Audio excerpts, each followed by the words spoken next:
for Christmas or whatever.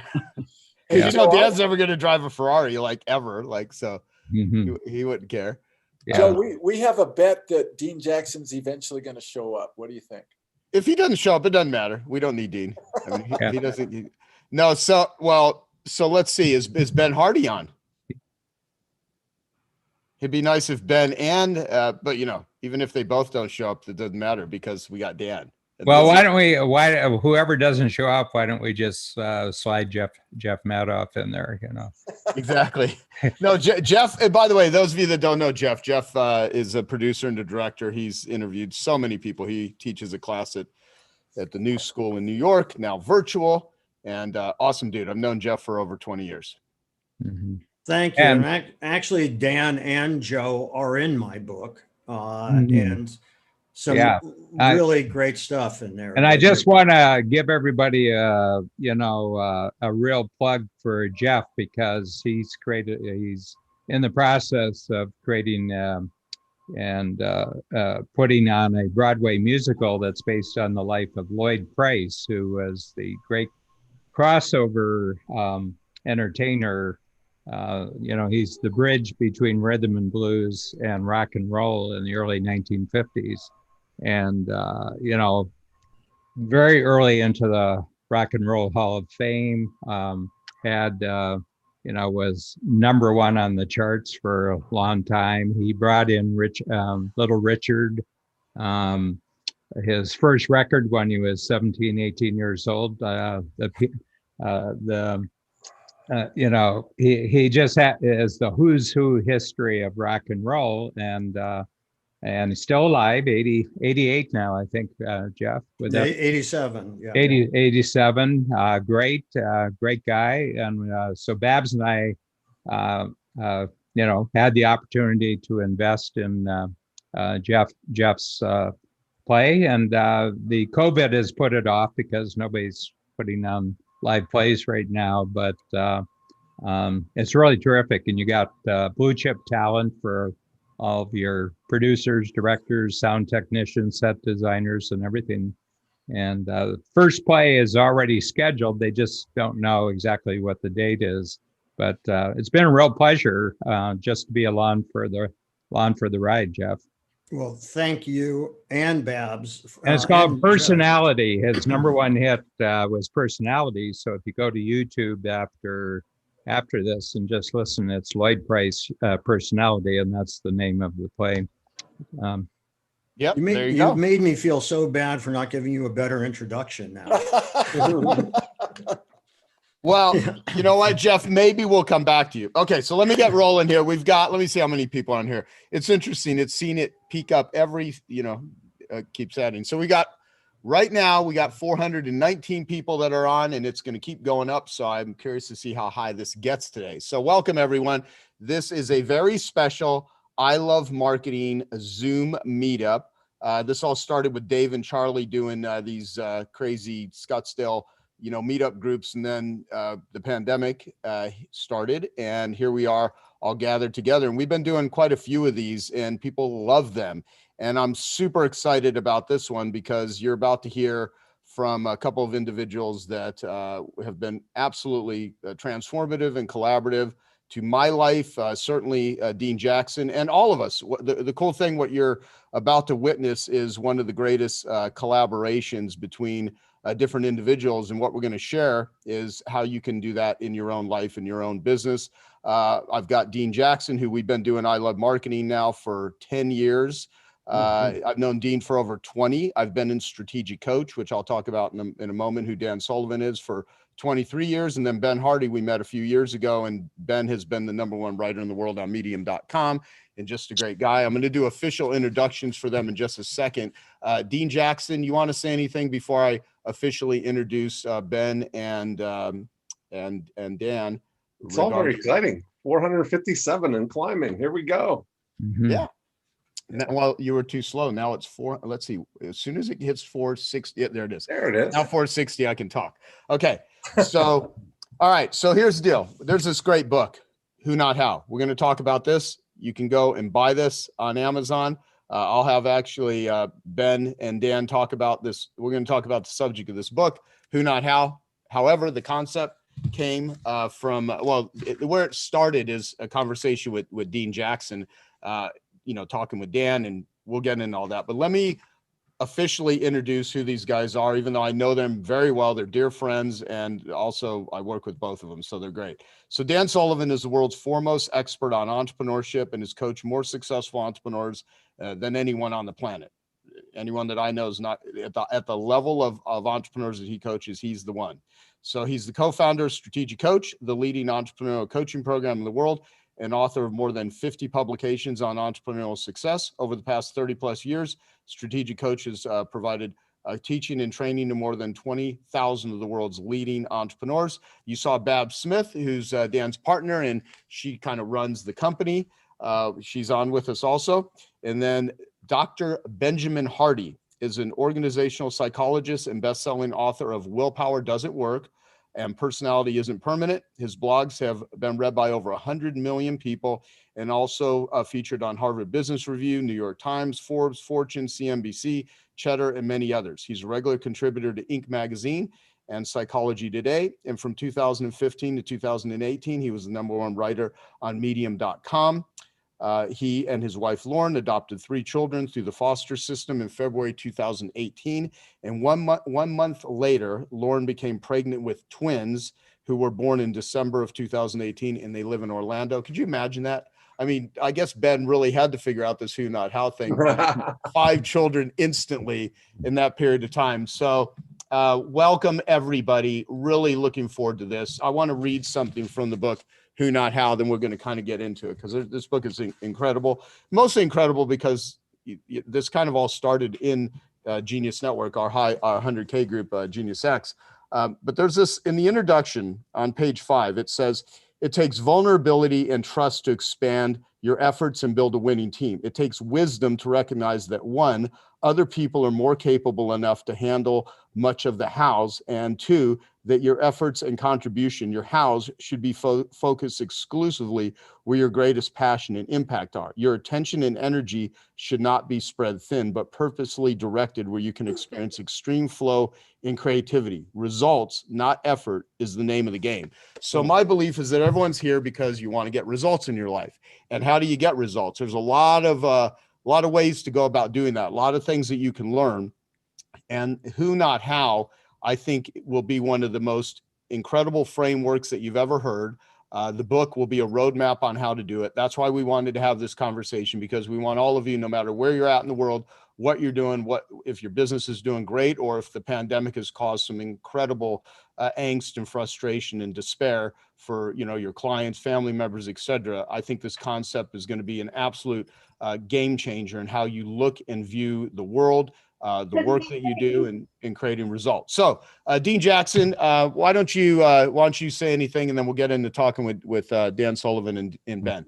I'm excited to see it all unfold here. I mean, this is all a concept that we've been talking about for a lot of years, and to see this ultimate, I'm going to let them explain the whole collaboration, how it all came about, but just the spirit of the concept of taking anything that's when Dan and I were doing the Joy of Procrastination podcast, one of the things we discovered out of that is that a lot of the times when we get blocked by something, it's because we don't know how to do it.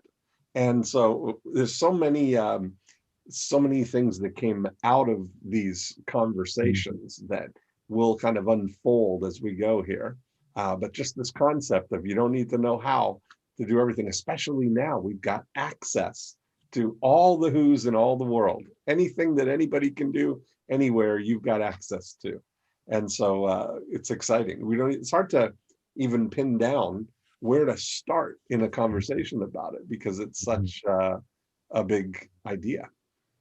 Totally. And we got so many Genius Network members here on the line also. So it's great to have you guys here. So thank you very much. So, let me ask this question to, Dan and Ben. What's the story behind your new book, Who Not How, which is this book right here? That's what it looks like. And what results can people expect when they implement, the ideas that are in Who Not How? You want to go first, Dan? Yeah, I'll go first. And first of all, everything in my life except where Babs is concerned starts with Joe Polish. So if you want to go back to the beginning, and I mean that, so Joe and I have really hit it off. We've been great friends for 23 years now, and I met him because Joe came into Strategic Coach, and we're not alike. We're very different. We're very different from each other, and but there's just a connection that was made immediately, and we do things in very different ways. But so the history of the book, it really has to do with knowing Joe and then joining Genius. I joined in 2011 and did the 25K. And then when the 100K became possible in 2016, I jumped up to Babs, and I do everything together. So we joined. But a little bit earlier, Joe had introduced me to Dean Jackson, and this was kind of like Dean and I just love talking together. So so we see each other in our workshops, strategic coach workshops. We see each other in Genius Network, and but the big thing is that we get together when Dean's in town. We get together for lunch, and we have two favorite French restaurants in Toronto where we meet. And I was thinking one day, and I'll tell you the background before Who Not How. First of all, Dean introduced me to Who Not How, but I introduced him to Adderall. And, and the conversations got better very, very quickly. When we were both on Adderall, we actually have better conversations. And anyway, I was just thinking about something. It was about procrastination. So, it's made me very, very curious throughout my lifetime. First of all, I'm a procrastinator. My name's Dan, and I'm a procrastinator. And just as a coach to entrepreneurs, I noticed every entrepreneur procrastinated. And that procrastination is a guilty secret. People feel very embarrassed. They feel very shamed by the fact that they procrastinate. And yet I've never met anyone when I get talking to them that they don't procrastinate about something. So I'm going on the basis that there are 8 billion people on the planet, and they're all procrastinators about something. And usually it's very different what you procrastinate by. And I began thinking about that, and I say, how can something that all 8 billion humans do, how can that be shameful? Why would that be embarrassing? There must be a good reason why people procrastinate. And I was having lunch with Dean in a couple of days, and I said, if at the end of the day, you made a list of the 3 things that you're procrastinating most, on personal life, business life, and you said, well, those are going to be my 3 projects for tomorrow. The things that I'm procrastinating on tonight are telling me what the most important things are to do tomorrow. And I started doing this for a couple of weeks, and then I had lunch with Dean, and I just shared my experience with him. And Dean's first response is, have you known for this for a long time and you haven't been sharing it with me? So over to you, Dean. Oh, I still remember the feeling I get, because I kind of look at you with my mouth open saying, have you known this for a while? Because it was just like immediately profound. And our discovery was that is the most reliable, built-in, no note to-do list required for those things. They bubble right to the surface. They're always there. We started then asking ourselves, waking up, hey, procrastination, what have you got for me today? And always getting an answer. Yeah, there's good always one. An answer. And always good things. I mean, Yes. Really important things. Yeah. So my thoughts on this is that procrastination is actually a form of wisdom. And the wisdom is in relationship to goals that you have in the future for yourself, where you have a bigger result. And really, my understanding of goals, it's just a picture of yourself in the future where you're more capable, you're getting bigger results. Your life is more enjoyable, and that's what a goal is. But by definition, since it's bigger and better than what you're doing now, you don't have the house to do it. So Dean came in. He came in one day and he said, I've got an interesting, you actually had a little diagram that you had actually done quite a number of years before that. I think it was an old diagram. And you said, I just want to show you a diagram, what the procrastination is telling you, that the goal is a good thing, but you're not the person to do the house. And instead of asking, how do I do what's necessary to achieve the goal? What you really need to do is, who is it who can actually do the house better than I can? And all I need to do is interest them in my goal and form a collaboration with them. And I said, boom, that's great. So right up front, and we do it in the book, and we do it on the Audible book. I want to pay, great compliment to Dean, because Dean was the one who triggered, but it kind of fit into a lot of things that we had been doing in Strategic Coach. And Dean was in his workshop right after that Saturday when he mentioned Who Not How. And I had him actually talk about it. And then I drew a diagram, and that became the basis of the whole Who Not How progress in Strategic Coach. And yeah, go ahead. Your illustration, I happen to have, there's the original drawing from my illustration of it, that this is a timeline of times where you're at the top. Why are you doing something? Then you get a what could you do to meet that thing? Then the crossroads of, you either go down the path of how to do something, which takes all these units of time to learn how to do it. Then you still have to do it poorly, and then you get to done. Whereas if you take the fork in the road and find a who, they're going to bring the how with them, and you're already done, and you're on to the next what. You stay up in that who and what moving the line. And you made a much more beautiful illustration. If you've ever seen episode 1 of The Simpsons, how poorly drawn and how there, but the essence of it was there, and now it's much more beautiful. So without that, we get to there. But anyway, that was the thought. Yeah. But the thing, Dean, and we've commented on this, that the moment that you mention this, especially to entrepreneurs, because you're, setting goals, achieving goals is really standard operating procedure for an entrepreneur. And the moment I say, you don't have to do the house, get other people to do the how, just find a who does the how. And they say, oh, geez, why didn't I know that when I was 6 years old? So one of the things, this idea just snaps people immediately. And I've been thinking about it, talk to you about it. I think we're giving them permission to do something they've always wanted to do, but they were educated out of it. And my feeling is the educational system educates you out of using other who's. And it actually, in most of the educational system, if you use a who, it's called cheating. Yep. I've got by the way, where's Ben Hardy? Like, we have the guy who actually wrote the book. Where's this dude? I'm right here. How's it going, Joe? I will say something. Hey, got a copy of the book. I mean, you're the only doctor here, so tell everyone, give your version of all this, Ben. Sounds great. Yeah, I'm actually literally in Dallas, Texas right now with Dre Redfern. We're working on a launch we got this like whiteboard full of all sorts of cool stuff. And Dre, of course, is someone I met in Genius Network. He's a who. And I recently reread the book Principles by Ray Dalio, and I forgot entirely that there was a deep section in that all about how the who is more important than the what. And that's kind of what I've realized, is that in your life, your results are produced by the people you're in a relationship with.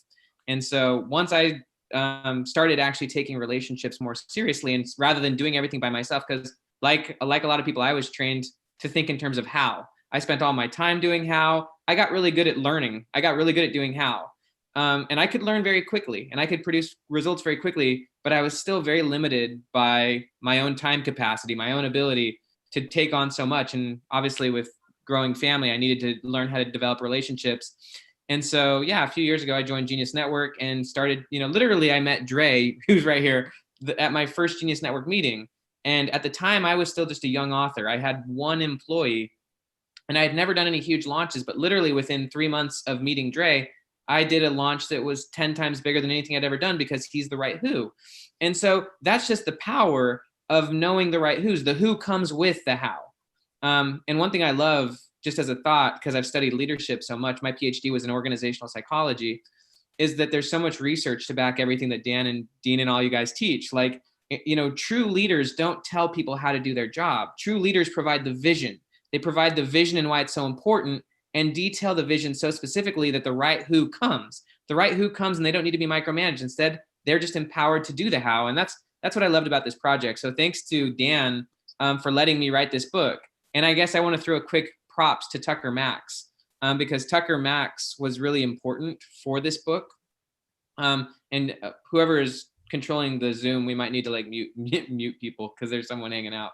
But yeah, one thing I just want to share about my side of the book, when I first heard Dan talk about this idea, I thought it was so powerful and inspiring that I wanted to do a major book on it. I had already done Who Not How. I mean, I'd already done Willpower Doesn't Work. I'd already been working on other books, but I really wanted to take Who Not How to another level, and I couldn't do it. I got stuck, and so ultimately I needed Tucker Max. But one of the things that Tucker Max, aside from helping us get the book deal, he helped me do is he helped me be the who. Because when I was writing this book, actually, you know, I have a lot of respect for Dan Sullivan, and I was starting to write the wrong book. I was starting to try to write a book that Dan wanted me to write. And ultimately, Tucker helped me be the who. Tucker said, Ben, you're the who. You need to write the book that you would write. You're the who only. And Dan even told me the same thing. Yeah, sorry, I'm not going to put my laptop on a desk. Sorry. It's just the situation I'm in. But ultimately, Tucker helped me to say, Ben, you're the only person that can write this book. And Dan's the same person. Dan said the same thing. He said, Ben, I'm not going to tell you how to write this book. I wouldn't even know how to tell you how to write this book, because you're the person who does those kind of things. And so it empowered me to take full responsibility of my how, and it helped me to become a better person. I think that's what relationships are all about.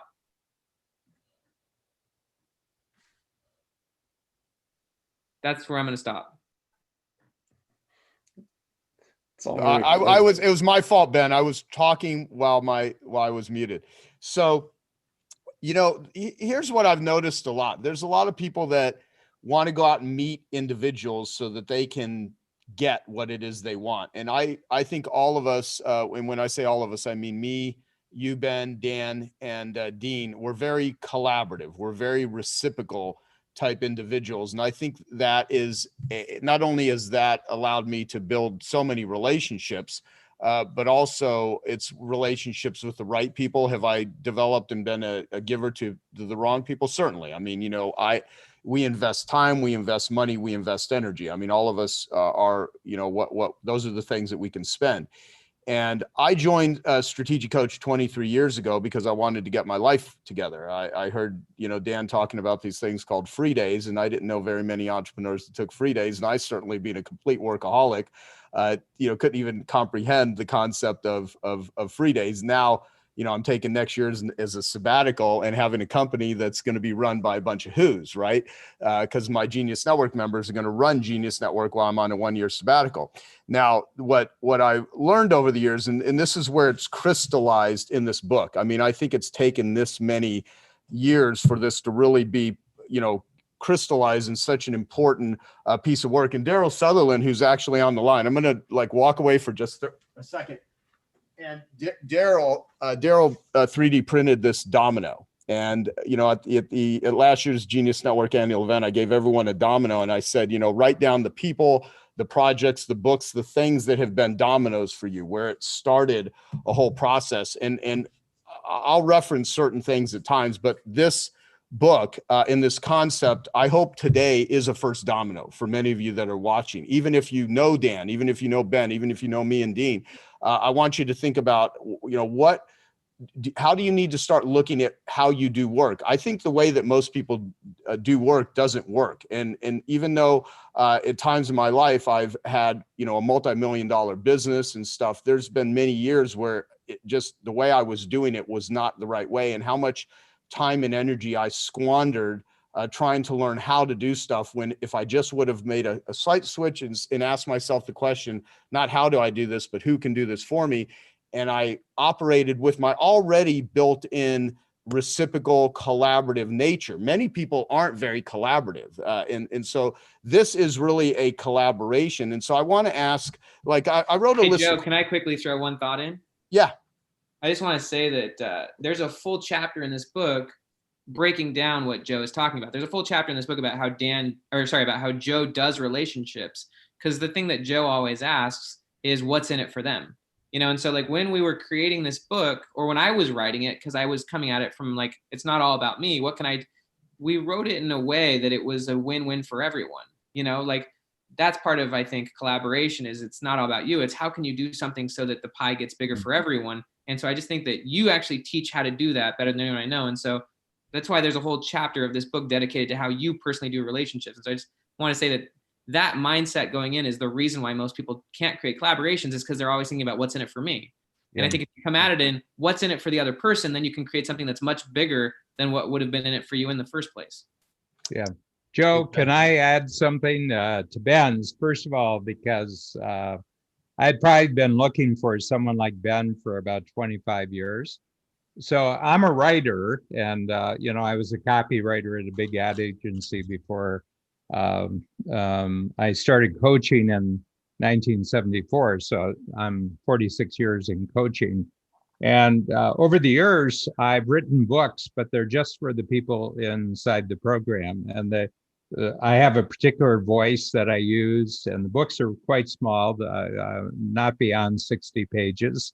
And they have lots of cartoons in them, and we do audio, we do video on it. But I'd never done a major market book with where I had real skills, major market skills.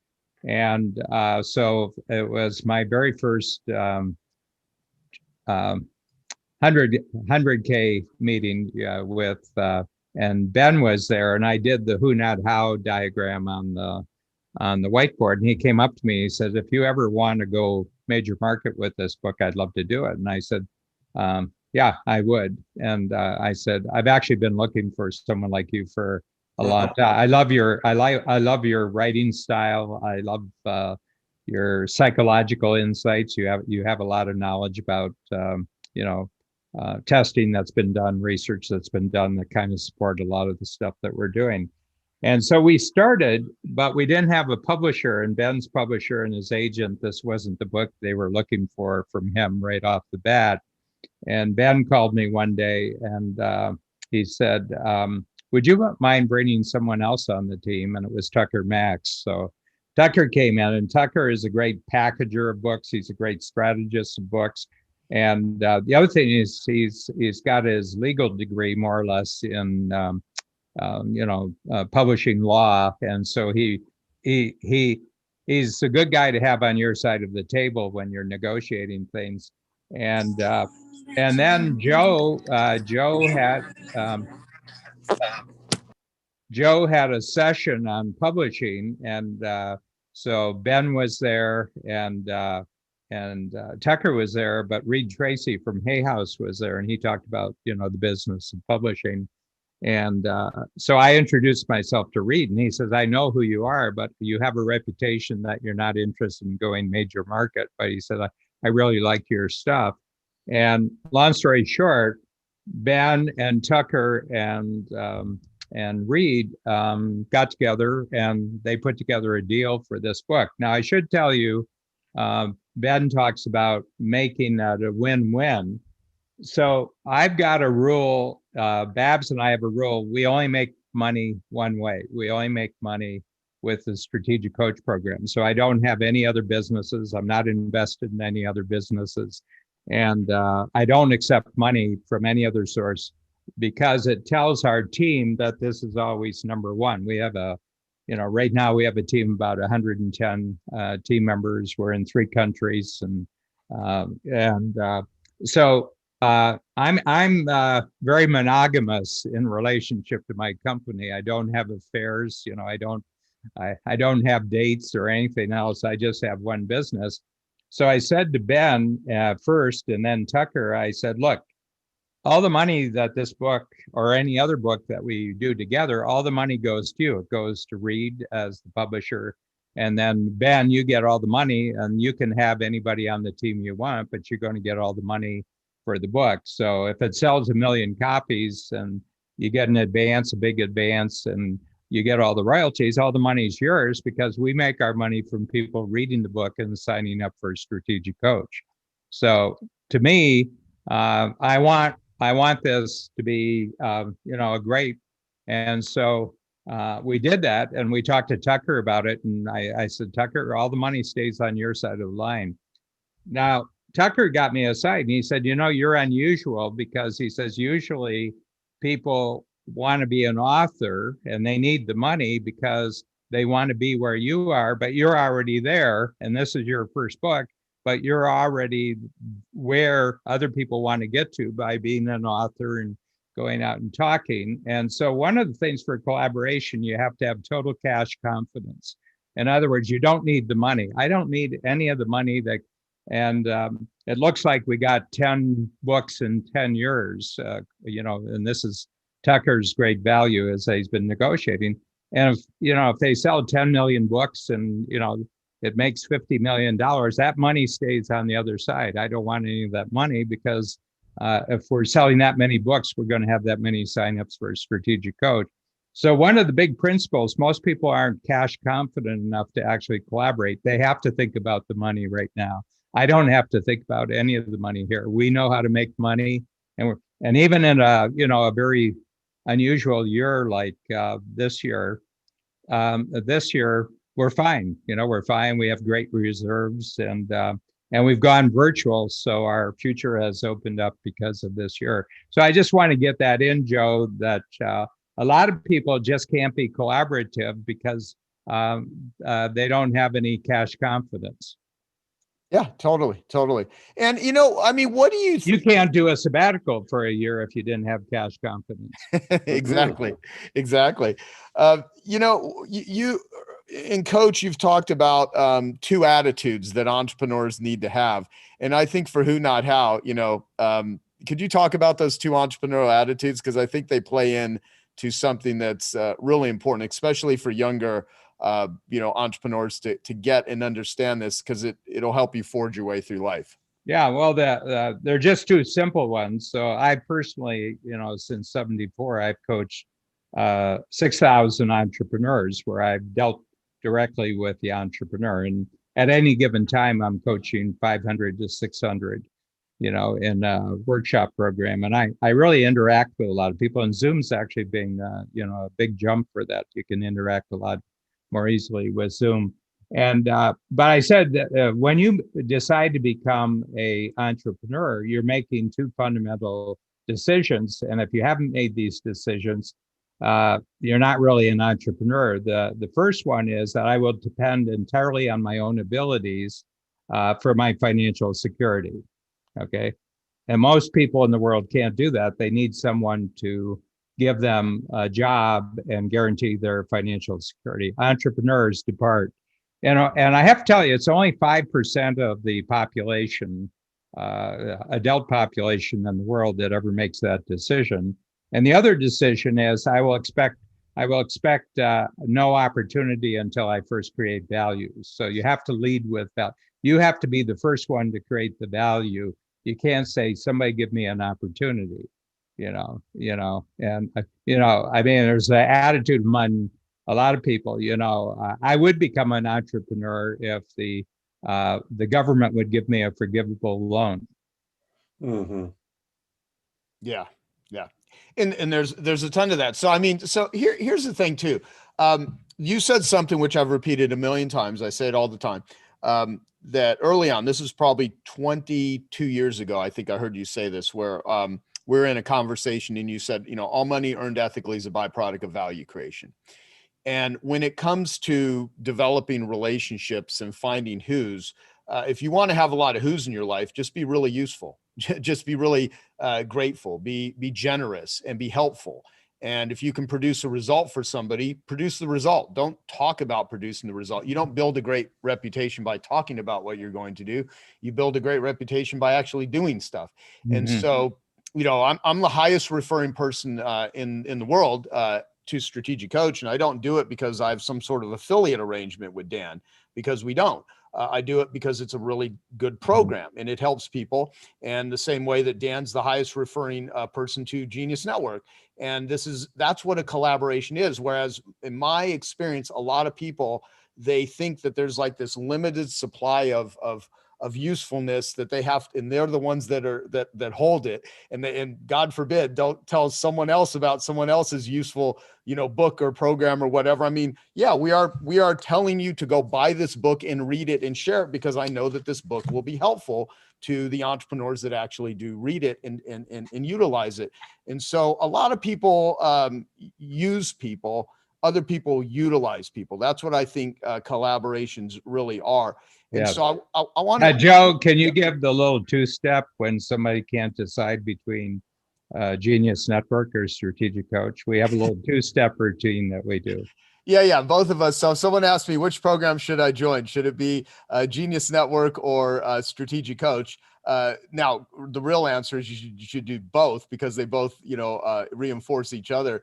But I always say join Strategic Coach, because I don't want to be in a position where I'm ever having to pit one thing against the other, because they're all really useful. Because I know if people go to Strategic Coach, they're going to bring back a really good Genius Network member to me, because Strategic Coach does a great job with helping people identify their unique abilities, getting their skills and life together, building a unique ability team, creating a self-managing company. And so whenever I can send people or my clients into something that's going to make them a better client, they're not a better person, they're going to come back to me as a better client. Now, will every one of them? No, but that's the way it works. And and Dan does the same exact Yeah, well, thing. I say, well, first of all, you're probably just a really good salesperson, but you're not a great marketer, and you have to be a great marketer to even have a sale these days. So go and spend time with Joe and become a greater marketer, and after that, the price of Strategic Coach will just be an instant decision. Then you'll come in and because a lot of entrepreneurs are really, really good salespeople, but the world the way it is, it's getting harder and harder to be in front of someone to actually sell, and that requires marketing. It's a whole other skill in the marketplace is marketing. Yeah, you can sell when you're in front of someone, but can you get in front of someone? Yeah, exactly. And so, yeah, what I hope will come out of Who Not How is really a tremendous amount of time freed up, so that you can spend your energy on the most important activities that produce results, and you'll be a happier person, because you can learn a billion different business strategies, but which ones are going to move the needle? I mean, in Genius Network, we talk about elegant ideas, where one elegant idea is worth more than 1,000 semi-good ideas. One elegant solution is worth, 1,000 semi-good solutions. And so, Dean, why is Who Not How an elegant idea and an elegant solution applied? I want to hear your perspective on this, and I want to hear Ben Hardy's perspective on it, because I really think Ben has just having to written this book. It's not about just writing, it's about a deep dive into this particular subject. And so that's what Ben does. Yeah. Well, part of the most elegant thing is that Who Not How ultimately allows you to escape gravity. It allows you to get out of the gravity of linear doing anything. Remember when I showed that picture and I showed the time units that it takes to do things? Time is a linear thing that it has to be established and it has to be experienced in real time. So the only way to learn how to do anything is to invest the time that it takes to learn how to do it. Now, when you're doing that, when you're faced with this, I want to do this thing, but I don't know how to do it. So you have to go down this path now, and you're writing what I call this blank check for the only non-renewable asset that you have, which is time, to do something that you're not even sure you're going to be able to learn how to do well, or how long it's going to take you to do it. And so you go down that path, and then once you learn how to do it, you're still not done, because now you just get to the point where you could actually attempt to do the thing that some units of time ago you didn't know how to do. And of course, like anything, the first time you do anything, you're probably going to do it poorly and slowly and probably with mistakes. So you have to redo the thing that you did. And all these units of time that are taking up your prize jewel, which is your attention, your focused attention on something, is gone. Now, if you take the who path and you find somebody who knows how to do whatever it is, they're going to bring the how with them. And you immediately get this fast pass to the end of that line. They don't have to, first of all, they don't have to know how to do it. They don't have to figure out how to do it. They've got the knowledge. So now they just need to do it. And because it's what they do, they're going to be able to do it much faster than you would be able to do it at their expert level of getting it done. And you get a predictable outcome because they're presenting themselves as a reliable someone who can do that. Now, once you've got this capability stack, once you've got this, Dan mentioned the words cash confidence, the next level of this is capability confidence. If you've got now the capability to do anything that anybody knows how to do, it changes your vision, right? Now you don't have to limit your vision to what I was just contemplating on this in my journal over the weekend, that I don't have to limit my vision to what I know how to do. I can expand my vision to what the world knows how to do, because now I've got access through Cloudlandia to every capability in the world, and it's a multiplier. And that's what's really where we're talking about this. That's the biggest thing that we're doing now, is this migration as a society to Cloudlandia, where the rules are different. It's not a linear, we're in a digital and a multiplier kind of a atmosphere. The atmosphere is different, right? So you get to move about that faster. The pull of gravity is different. Just like when you go to the moon or you go to Mars, the pull of gravity is less. So it takes less work to do things. That's what we get now if we embrace this who, not how, setup. Equip ourselves with finding who's. That's where something like Genius Network is a way to expose yourself to who's who know how to do stuff, and to expose yourself to ideas. What's. Yeah. Well, that's the way that Dean, I think of what are the connections? Because if there's anything that really is about what I attempt to do is connect people. I want to connect people with the right ideas, the right methodologies. I want to disconnect them from the things that cause them suffering, which is why I do so much work in the addiction recovery world. And I want to connect them with the right who's. So Genius Network is like a giant who network. And I think that's why many people invest to come to Genius Network, is so they don't have to go find these who's. The who's are there, and I assemble them. So the question becomes, how do we access them? I've read through some of the comments, and certainly there's so many, I can't read through them and stay focused at the same time. I pop in and look at a few of them. Yeah. And there was one early on along the lines of, but aren't the who's really expensive, and finding the right who's. And so I have a couple of thoughts that I want to ask you guys about. And when I say you guys, I mean Dan and Ben and you, Dean, where there's that one line, which is hire the best and only cry once, right? Versus, don't hire the best and cry many times. So that's one thing. The other is a lot of who's don't require money. I mean, if you actually, I have a tool, and Eunice, who's up in the room, can you I'll at some point, I'll bring it up, My Genius Network. Can you grab me that tool, please? Thank you. And so, like who for me is my assistant, Eunice. I mean, she's been with me for 25 years, or you now 26 years? 25 years. Yeah, she's going to, after 26, she's probably done. No, but so the thing is like, if you just simply are helpful to people, a lot of who's you already know, but you haven't thought of them. Thank you so much. Like I have a tool in Genius Network called My Genius Network, and we have people write down who it's for. And then I have these, these circles, which I started this as one of the first tools in Genius Network, where it's like you in the middle, see this little can you see it? Okay, a little red person.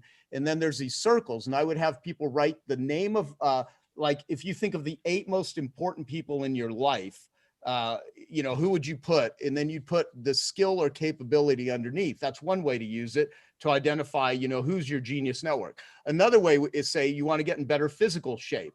Who are people that you know that are geniuses at eating and exercise and nutrition? Maybe a yoga instructor, maybe you know, a massage therapist that can help you in health. Any type of trainer. You can, if you want to write a book, who are the right who's? So what happened in Genius Network? Tucker Max, Reed Tracy, Ben Hardy, Scott. You know, I mean, there's different individuals that allowed this Who Not How book to happen. But the way it works is then I have people transfer the name of who are they? Who, and see, it says right here, it says who, right? I've been doing this for 15 years. Genius or wisdom they have. What's the genius or wisdom? How can I help them? And then how can they help me? And that's where everyone that is not a collaborator messes it up when working with who's, is they always think about, oh, I want to meet this person so I can get something for me, instead of what does this person actually, how can I help them? And there's this wonderful thing that my dear buddy, Robert Cialdini, who wrote the book Influence, has been writing about for 30 years, called reciprocity. And, you know, when you are helpful to people, they naturally want to help you back. And so whatever who's that you want to identify in your life, there's plenty of things if you just thought about it. And the book is a roadmap. That's why you need to read the book. The book actually explains what to do and how to do it. You can literally develop the skills of making yourself such an incredible asset. So you're a who for many people. I mean, how many of you know that you're somebody's who? Raise your hand. Mm-hmm. Yeah. Okay. And there's a lot of stuff that I suck at, that I have no clue how to do, and that I could learn how to do it, or I could just find someone that already knows it. Because Ben and Dan and Dean have said it already. You know, if you find the right who, they bring the how with them. Mm-hmm. And I can't imagine how much of my time I wasted trying to learn things that if I just would have asked the question, which is early on in the book, Ben actually lays out, here's the distinction between 2 different questions you ask yourself, not how do I do something, but who, and really take that seriously. And then if you operate from a standpoint of not a taker, but a genuine giver, not even with an agenda. I mean, most of the things that come to me, it's not, you know, I'm the same person to someone that's holding the door open for me that I don't know, or if I'm at a restaurant and someone is serving me something. I mean, I've said this before, who becomes my true friends, or I look at people that are more powerful. How do they treat people that are less powerful than them? You know, I'm going to be helpful and courteous to a lot of people. When it comes to your time, your energy, your effort, and your unique ability, if you direct that in the right ways and you find the right who's to do everything else, not only do I think will your income dramatically multiply, your free time will dramatically increase if that's what you want, but your happiness will be much bigger. So Dave Streen, who you know, I mentioned earlier, he's the one with Charlie who was doing the meetup groups. He had a question about Dave. Can you unmute yourself and ask Dan that question that you private messaged me? Yeah. First off, I wanted to say real quick that I'm the perfect example of you and Gina. You know, I asked you, should I join Genius Network first or Strategic Coach?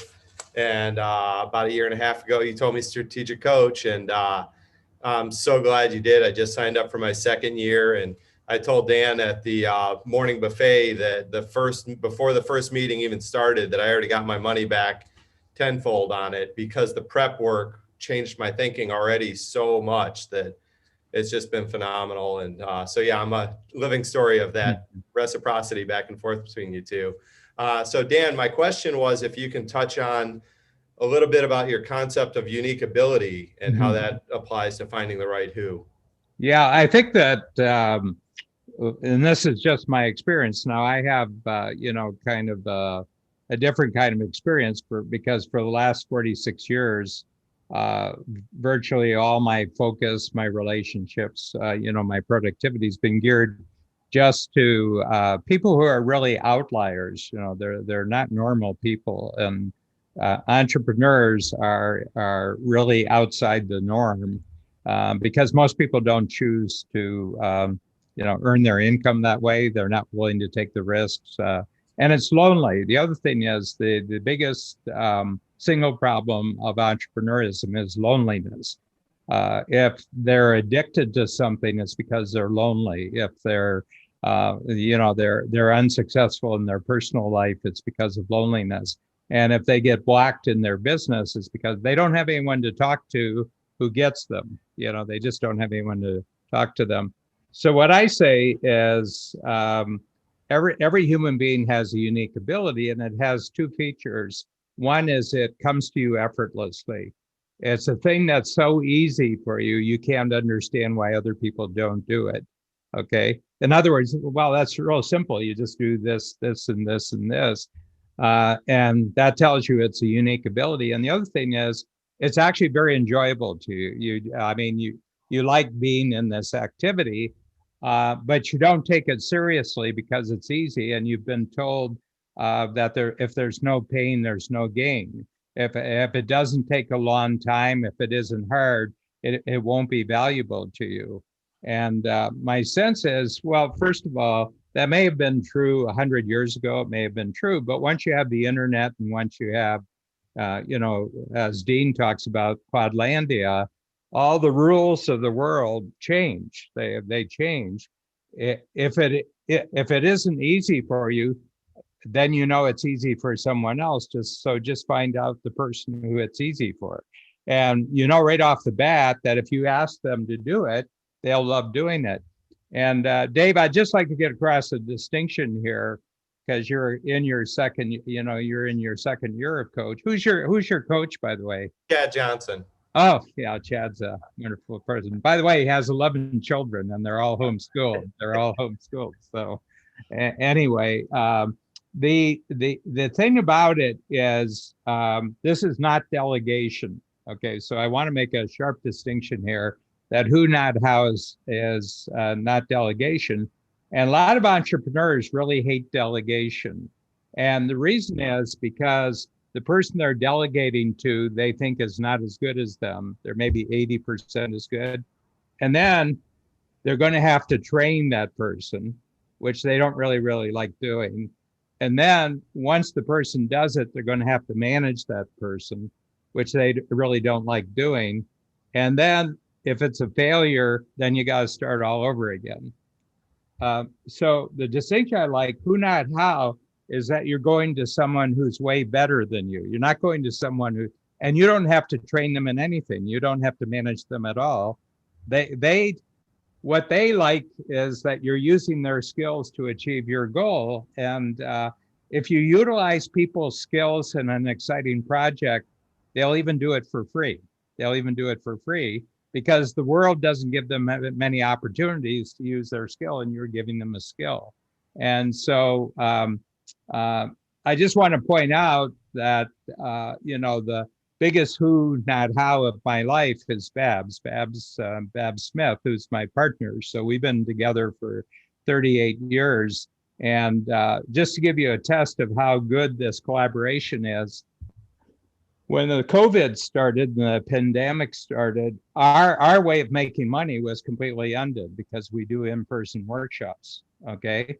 And so within 2 days, the whole company switched from in-person backstage to virtual. And within 10 days, we had gone virtual with our offering, and all of our workshops are in person. And now we're starting virtual only workshops. So people will only, and we just had our first 60 people and they come from 21 countries. So my feeling is that being forced to go virtual will take us 10 times in about the next 10 years, just because our market expanded by now 100 times with that. But I will tell you this is 7 months we did the transition, and I didn't spend 1 hour on that transition. I didn't spend 1 hour. Babs and the team and our tech department and everybody else, they did the whole transition. I didn't do anything. So I was completely free just to go on working with Ben, creating new workshops the way I normally. My life was not changed at all. I didn't change. And because Babs runs the company and she's my who runs the company, and I'm just responsible for what's presented new in the workshop. So, and the first time I met her, I showed her my thinking, and I used her company. I took her through my company, through my thinking process. And she says, this is going to be really big. And I said, oh, you think your company is going to grow? She said, no, your process is going to be really big. And about 2 years later, she said, forget my company. I want to run your company. So that's, yeah.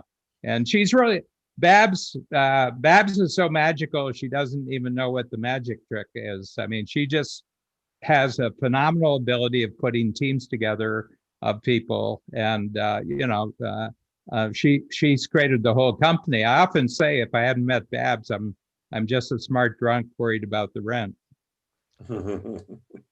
Well, so how much of this is it's interesting. I've been reading some of the comments. One of them was unique ability is a myth, and of course that's not at all a accurate statement, because unique ability, if I had not learned about the concept of unique ability, God knows how much time I've built literally a multi-million-dollar business around interviewing people, bringing people together and connecting people, something I do even when I don't get paid for it. I just figured out a way to do it. Secondly, how much of this is chance? How much of this is luck? How much of this is being in the right place at the right time? You know, people will say things like, it's not, what you know, it's who you know, which is a sort of interesting statement when we talk about who, not how. And it's not even about knowing them. It's about how you utilize it. I believe this conversation will fall on, and it has. I mean, there's many people here that have talked about how many copies of the book they've read, they've bought, how it's changed. There was one comment about, I've read the first 15 pages, and it completely changed my life. Joe, can I make a statement about luck? I believe 50% of all success is luck. Mm-hmm. Okay, yeah, you're born at the right time. You're born healthy. Yeah, you got a good enough brain. I think that's luck. I mean, you didn't have anything. The other 50% is knowing how to take advantage of your good luck. Yeah. And so I believe people can fashion their own futures and design their futures. And certainly I deal with some people in very broken states with the work I do in addiction recovery. And I've seen people crawl out of the worst places in life ever. I mean, heck, people that know my story, when I was 18 years old in my worst state, I weighed 105 pounds from freebasing cocaine. I nearly killed myself when I was a drug addict. So people can certainly, change their lot in life, and there's certain obstacles that people, overcome. So what I want to be able to do is have people that are thinking like, okay, I get the concept, I understand it, but how can I actually do it? So in your and by the way, Ben Hardy wrote, willpower doesn't work. Personality isn't permanent. I mean, we got some serious brain power here from you guys being able to direct and guide people, because between all of you, I mean, think about this. Dean Jackson in 1997 invented the squeeze page, where you enter your name and email to go to the next page. I mean, think about how many hundreds of millions of people that one idea has influenced. How it, you guys have done a lot of stuff. There's a lot of people saying, well, I didn't invent the squeeze page. I didn't create Strategic Coach. I'm not the #1 writer in the world on medium.com. These guys have some great talent that I don't have. There's that sort of thing. But the truth is, I know the stories between all three of you. You've had to overcome some incredible adversities. Dad, you were bankrupt and divorced on the same day when you were 34 years old. Is that what? 35. Yeah. I did the divorce in the morning so I could keep my credit card for lunch before I had to give it in, because when you go bankrupt, you have to give in your credit card. They shed a lot of virus. Yeah, August. When they shed the virus. Oh, wait, the air circulating, you don't understand.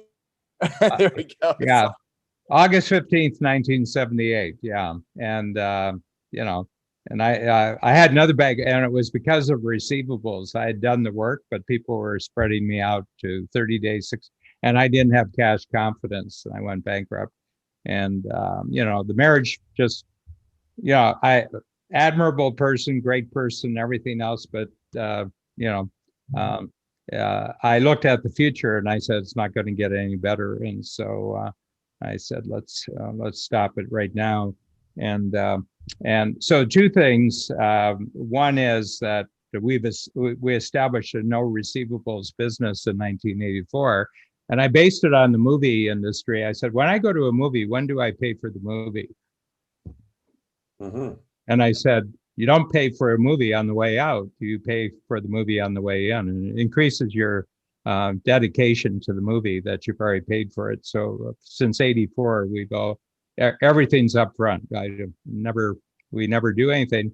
And the other thing is I needed a great partner in both sides of my life. I needed a partner in my personal life. And on the day I was divorced, I wrote down the 8 characteristics of the relationship, not who the person had to be, but what the characteristics would be. And 1 year later to the date, I was at a weekend conference and there was 1 seat left. I sat down and Babs was sitting next to me, and I started talking to her, and everything resonated with the sheet that I had put together about what the relationship had to be. And, it's really been very magical for me to be in collaboration with Babs and Dean. You and I are great collaborators. Joe's a great collaborator. Ben's a great collaborator. And I don't ask anybody to do except the thing that they're uniquely good at and what they love what they love doing. Yeah. Yeah. Well, you said also when you met Babs, you said this one thing. You said you had made a decision that I didn't want to work on a relationship. I just wanted a relationship that worked. Yeah. And that doesn't mean you were not going to put, I want to give the proper context because, you are constantly working on your life, but you don't do it by, bleeding to death. You don't do it by, swimming against the grain per se. I mean, you've learned and created a lot of thinking tools and a lot of methodologies to take adversity and turn it into usefulness. I mean, you're one of the best. I mean, I always say this all the time. Dan's the smartest entrepreneur thinker that I've ever met. I mean, I've been Richard Branson's largest fundraiser. I've interviewed Richard probably more than anyone. I've spent 6 weeks on Necker Island, and 30 minutes with Dan Sullivan is more useful than a week with Richard Branson in terms of business advice. Not that he hasn't built successful businesses, but the ability to teach and translate that to other people, and that's what these guys do so well. Dean is a great simplifier. Ben's an incredible writer. Dan with coaching all the entrepreneurs he has. So that's why I wanted to do this conversation today with everyone. So let's talk about how to get the most out of this, because right now you can actually buy this book. This is almost ridiculous to say, like as if I even need to sell the book here, right? It's pretty self-evident. Most of you, it's like you can buy it for 99 cents right now on Kindle. And so I think most of you have that kind of money. Does anyone here not have that kind of money? Yeah. So how do they get? Can I tell you, Joe? Can I tell you, Kindle ran out of books, or not Kindle, but Hay House ran out of books because there's a paper shortage because of the pandemic in North America, and publishers are backed up. They can't print. And we were saying, oh, what a bummer, right? Because we launched the book 10 days ago, but we said, actually, this is really good, and we talked to them. Can we sell the Kindle for 1 week for 99 cents? And Wednesday we were number 1 in the world for about an hour, and then Lee Child released his new Jack Reacher book, which and I was part of that. I was complicit in that because I always read him. And anyway, but we were the number 1 on Wednesday. We were the number 1 nonfiction book on the Amazon system. So anyway, but it's only good till Sunday. So Sunday we go back to the normal Kindle price. But we said, let's just have a week when we can get a lot of people involved with this book and everything. So this is a really good day. And we had this scheduled long before this happened. So these two things coincided. And Joe, I would not want anyone in the world more than you to actually be part of the early push on this. Yeah. No, it's great. I mean, I love it how it all comes together. And of course, like, not because he's here, Ben Hardy is truly one of the most genuine, thoughtful, caring individuals on the planet. So Ben, why are you so damn polite and nice? Can you speak to that? No, but I will say one quick thing. And this is just my last thought on this subject for the moment. Who not how is a concept that goes beyond business. Just as one example, as many of you know, my wife and I actually adopted 3 kids from the foster system when I was doing my PhD. And we would not have gotten our 3 kids if we hadn't hired the right attorney. We were bogged through the system, and there was no statistical reason why we should have gotten these kids. The system was literally against us and the law was against us. But we found this attorney, and I tell the story in the book. The final section of this book, by the way, it's based on Dan's 4 freedoms concepts. So there's 4 sections of this book: freedom of time, freedom of money, freedom of relationship, and freedom of purpose. In the 4th section on this book, freedom of purpose, I think that they're probably the 2 best chapters on the book because they teach you how to stop competing and start collaborating. But one of the sections talks about how when you have the right who in your life, your vision for your future becomes a lot bigger and better. And me and my wife were screwed. We had the foster system literally take our kids away. And we then got committed to the result we wanted. And that's really what Who Not How's about is when you get committed to the result you want, you stop trying to do the how and you just find the who can get you the result. And that's when your mindset goes up to a whole new level and you figure out how to make it happen. And so we got the right attorney, this guy who knew the law back and forth, and he made the other attorneys look like idiots.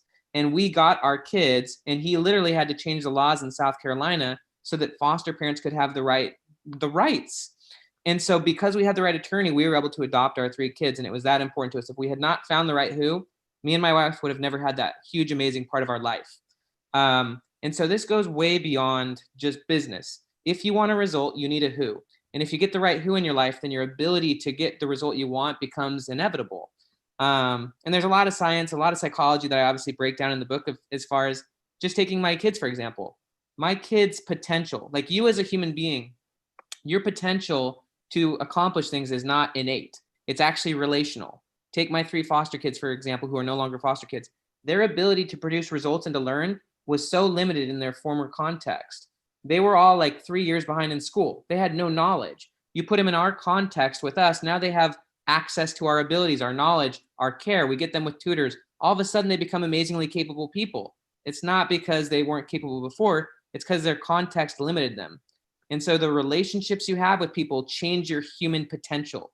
They change what you can do. They change the results you can get. And so I just want to say, if you want to get better results in your life, it's about the relationships you have. It's about creating relationships with the right who's, and it immediately changes everything. And so I just wanted to really strongly encourage you, please go get this book.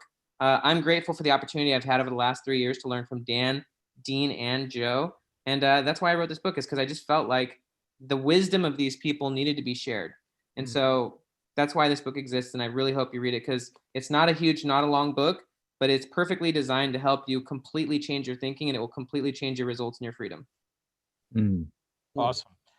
So Ben, you had actually showed me earlier how people can buy multiple copies of that. Do you want to actually share that? I would love to. Yeah, I'll show you right now. So by the way, just so you guys know, Who Not How is number 36. See my mouse. It's number 36 on all of Kindle. And by the way, there are millions of books on Kindle. It's been in the top 10 all week, but I want to show you something. So this is on the Kindle. It's 99 cents. And if you click right here, there's a way for you to literally gift this book to other people. You can actually gift up to $999 on one purchase. You don't have to do that. You can gift it to one person. You put in their email, you type who it's from, and you can literally write them a great little message and then just place the order with one click. Or you can do it to 1,000 people and then just throw in your email list in here if you wanted.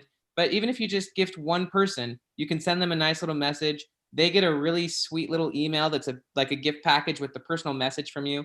It's a 99-cent gift, and it's a mindset that could literally help them get the result they want, whether it's adopting their kids, whether it's building their business, whether it's getting that book deal, whether it's saving their life. You know, one of the things, Joe, that you and I know, the opposite of addiction is not sobriety. The opposite of addiction is human connection.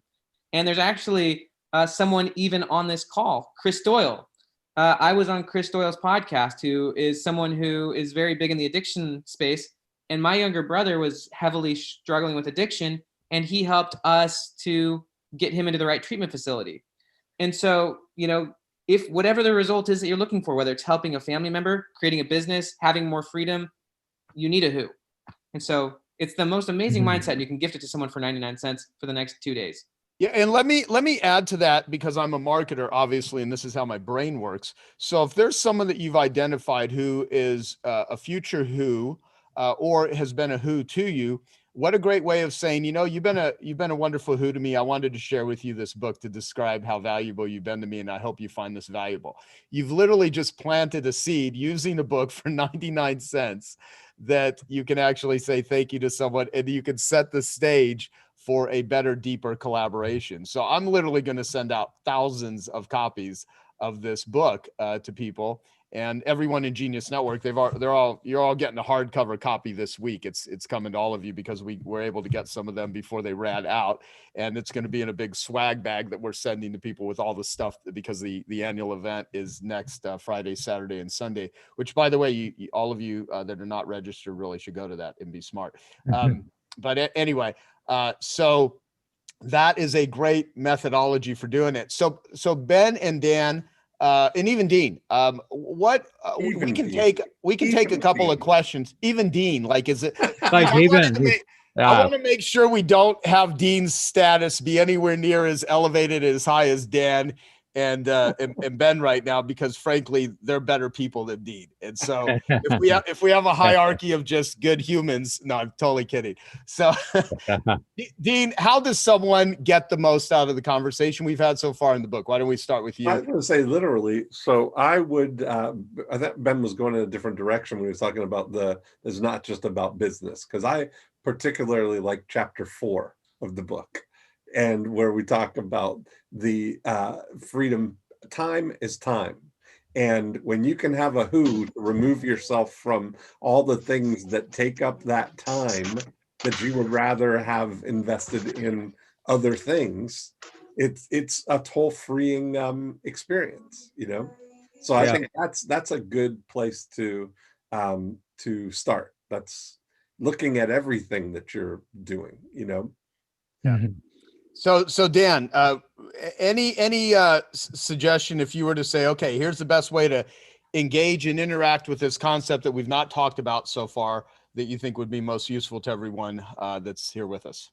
Yeah, I think the big thing is just take 2 or 3 goals that have been moving slowly and say, if I didn't do the house on these goals, then who would I immediately talk to who either had the skills that they could actually help me accomplish the goal, or they would be a connector to someone else. So I say this, but it's literally true. My Rolodex, my virtual Rolodex, has just one name in it, and it's Joe Polish. If I want to meet anyone, know about anyone who's doing something, I just call Joe Polish, because I could take 6 months and then not find the person, but Joe would find it some way within a matter of 24 hours. So Joe just loves doing this. I mean, it's no hardship for him to do something that he loves to do. So I just, I've just got to say, always ride the horse in the direction it's already going.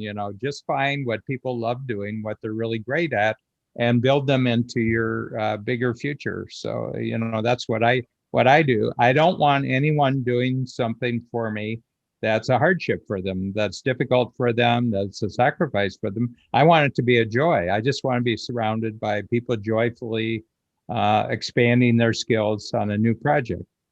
Yeah, totally. Well, I mean, I do genuinely love to connect people with solutions and capabilities, because I know the pain of not having that. And when I learned that, this whole concept of time is money, it's really relationships are money. And with the right relationships, you can accomplish anything. One thing we say at Genius Network is that any problem in the world can be solved with the right Genius Network. And what I mean by that is that's a bunch of who's, because a Genius Network is a capability network. I mean, I've said it many times. People don't want to, I don't think most of you wanted to actually be here today. I think why you're here, now some of you did, there's a lot of friends, there's a lot of people we have rapport with, but you're looking for a result. And in order to get a result, you need a capability. And the who, not how, is a capability. And it's a capability that we wanted to not only share with you conceptually here and talk about it, but also direct you to the blueprint, which is the book, Who, Not How, and have this part of your capability going forward, so that you're not spending a lot of your time and energy doing things which other people would gladly do. I mean, I remember you saying to me, Dan, years ago that there's no bad work in the world. There's this bad work for certain people. And most people hate their jobs in the middle of a pandemic. God knows some people that hated their jobs would love to have those jobs back. Some people's businesses have increased. Other people's businesses and lives have been, decimated. And there's a lot of anxiety and depression and addiction and pain in the world. And more than ever right now, really having the who, not how concept, because it's going to be many who's that are going to help with this. Could you speak to the whole concept of work, like bad work, good work? What is that? Because I think it so much ties into who, not how. Are you talking to me or? Yeah, talking to you, Dan. Yeah. Well, it wasn't our idea to get born. I mean, first of all, you have to accept that. And the other thing is that when you arrive, none of the universe was designed with you in mind. Okay, so if you accept those two rules, that it wasn't your idea to arrive, and when you arrive, nothing was designed for you, then you've got a reference point that's going to be true for the rest of your life. So if things are going to work, I mean, and it's very useful to have great parents, and it's very useful to have every bit of help. But I've known a lot of people who had every advantage in the world who never went anywhere because they thought it was supposed to be done for them. So I'm a farm boy, and I grew up on a farm that was just barely surviving, and I'm a fifth child. And I got it real early that you had to be useful. If you weren't useful, you didn't get anything. And so my sense is that it takes a while in our world for your unique abilities. First of all, you have to recognize them. And the people who don't believe in unique ability, who say unique ability is a myth, simply means they haven't identified their unique ability and matched it up with the right work. They haven't matched it up with the right network of who's and everything. So, people who believe in unique ability, believe in it 100%, people who don't believe in unique ability, absolutely refuse to accept it 100%. It's a choice, and it's a courageous choice, because you got to be willing to commit to your unique ability and be courageous before you start getting results in the world. And, I've tried the rugged individualist approach to entrepreneurism and to my personal life. And, I didn't need to get hit in the head more than 3 or 4 times. I said, this is just a stupid way to proceed. And I've got some useful skills, and my skills get more useful when I match them up with someone else's really great skills. So, I'm 76, and I don't intend the next 25 years till I'm 100, or 24 years till I'm 100, to be difficult. I don't intend it to be hard. And my goals for age 100 are incredibly bigger than what we're doing right now. So, try it. The only way to do is take the idea and start with your personal life.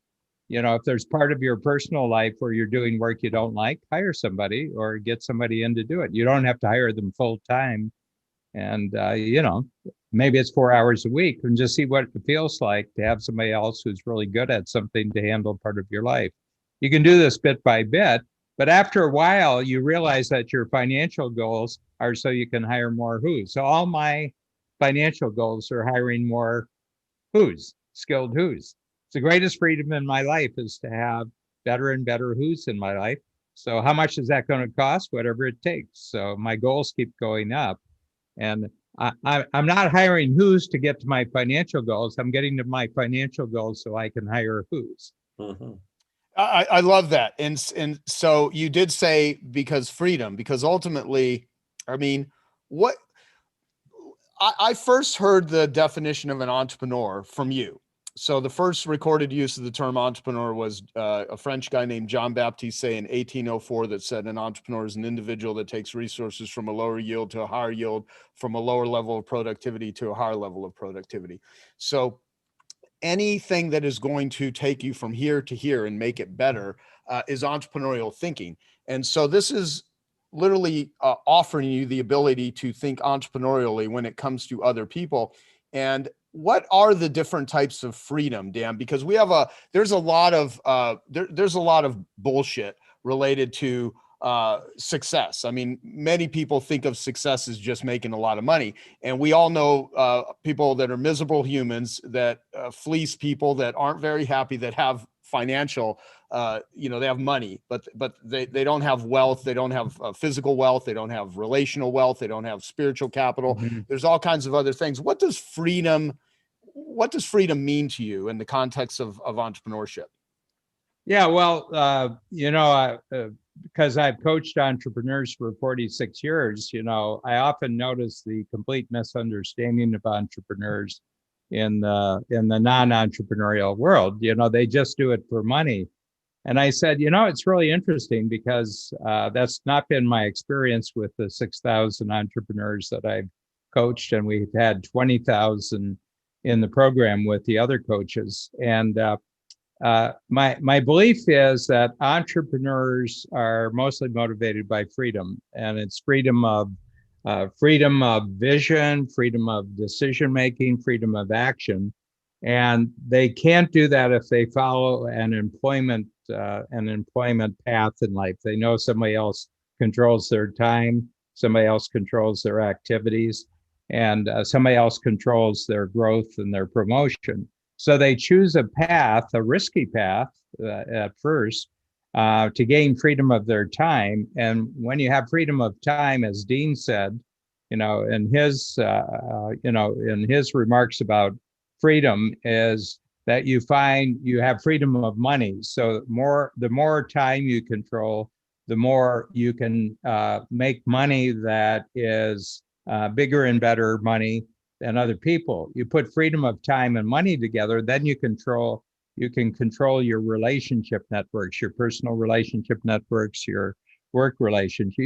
You can work just with people that it's enjoyable working with. And my sense of that, it's the growing combination of freedom of time, freedom of money, freedom of relationship. It's not an addition, it's actually a multiplication. Freedom of time multiplies freedom of money. The two of them together multiply freedom of relationship. And gradually there's a really major purpose in your life.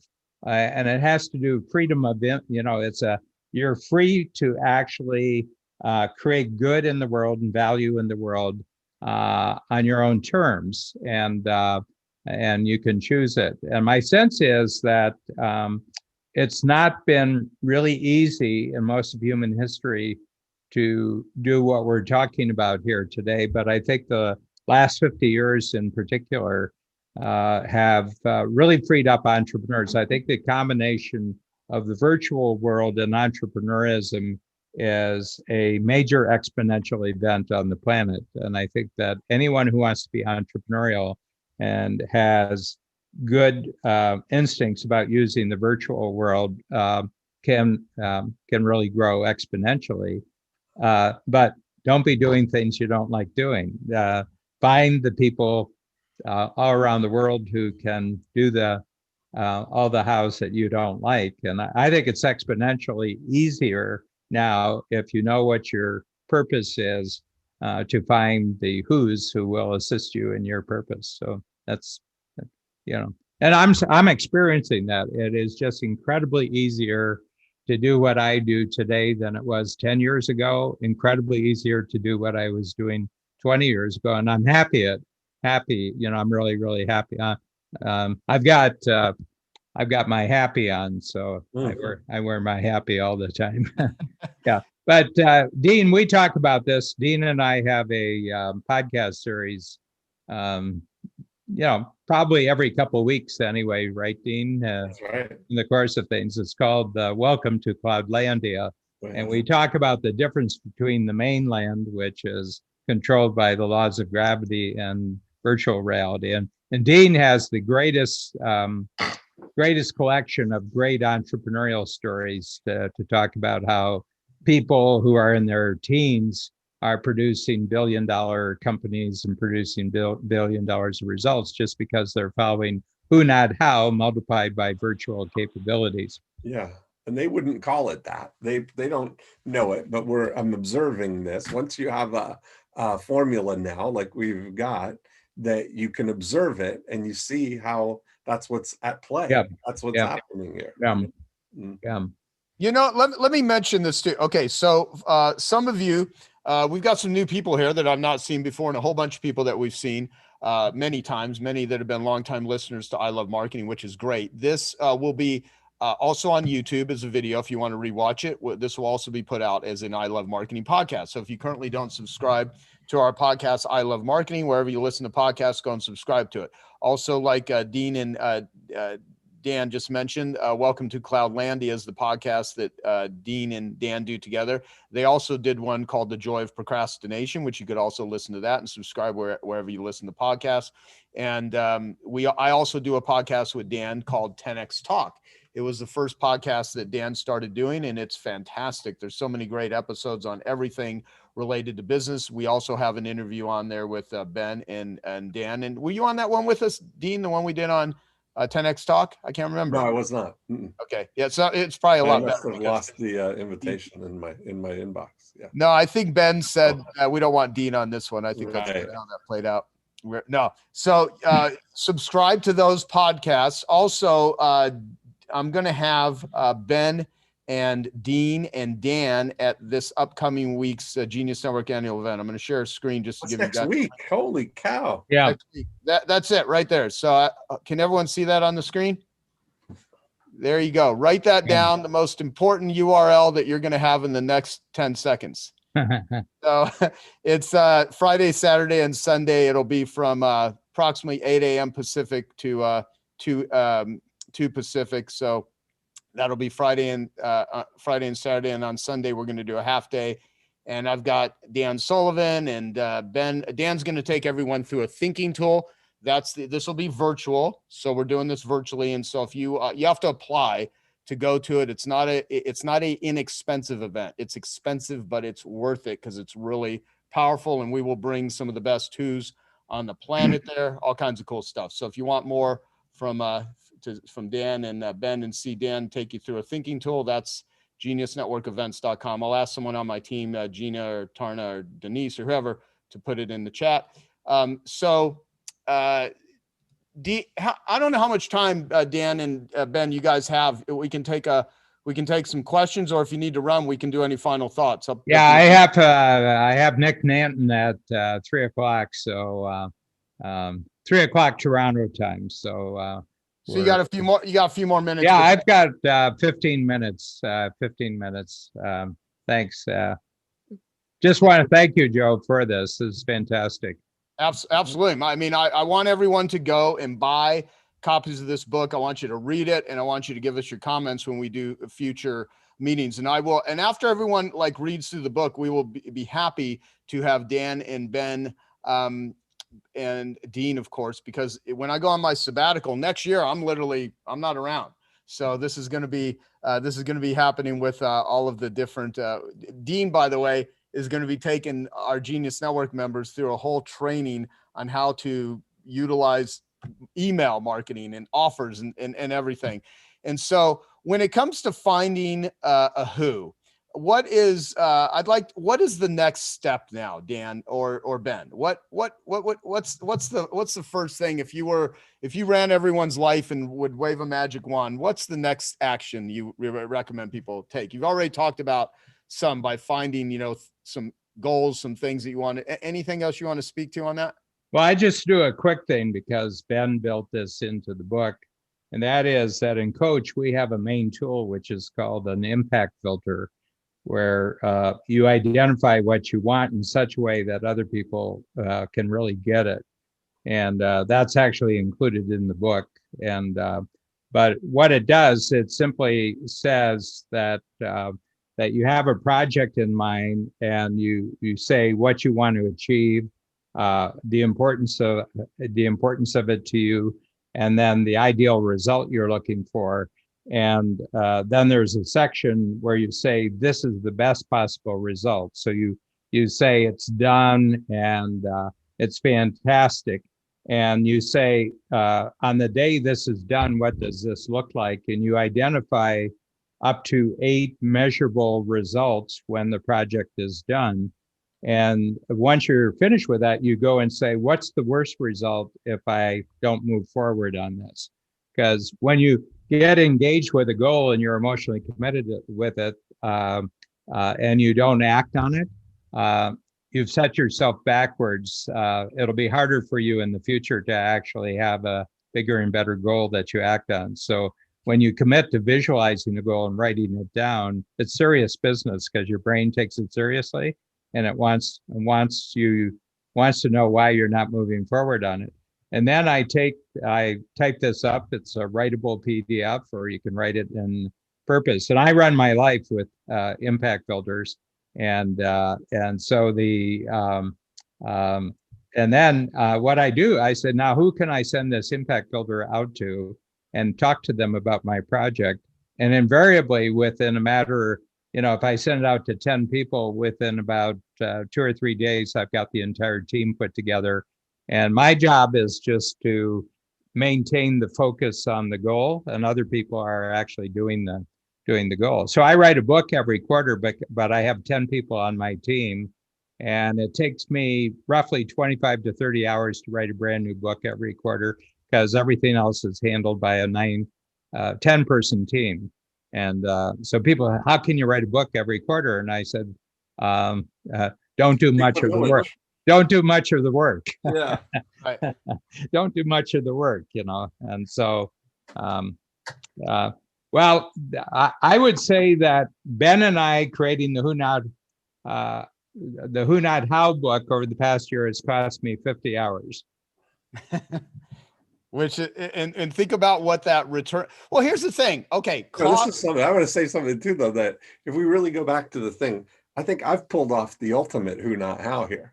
I got a concept out into the world. I didn't do any of the work. Yeah.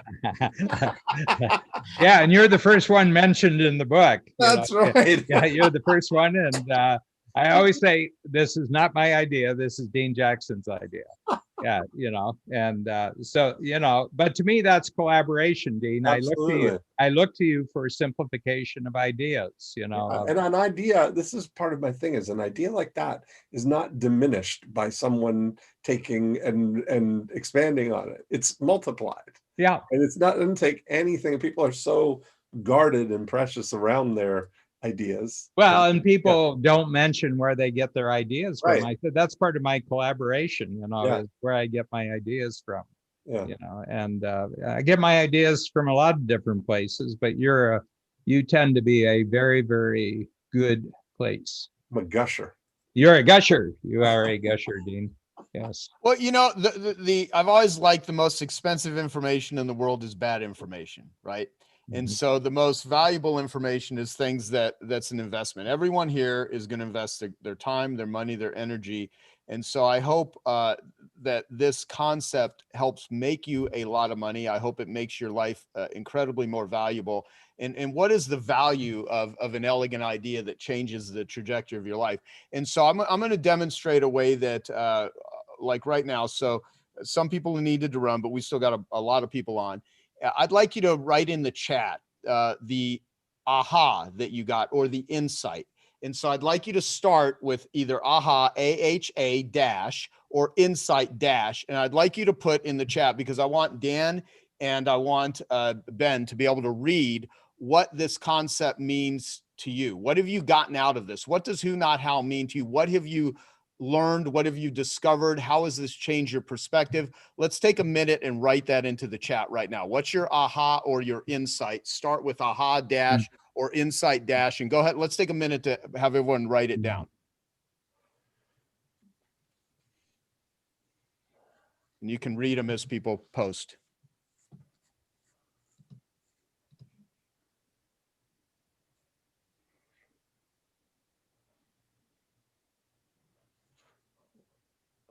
This is a good example of Who Not How, Joe. Yeah, this is good. That's my point.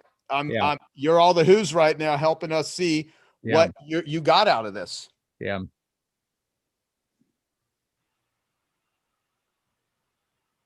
That's great. Yeah, look at all this. It's great.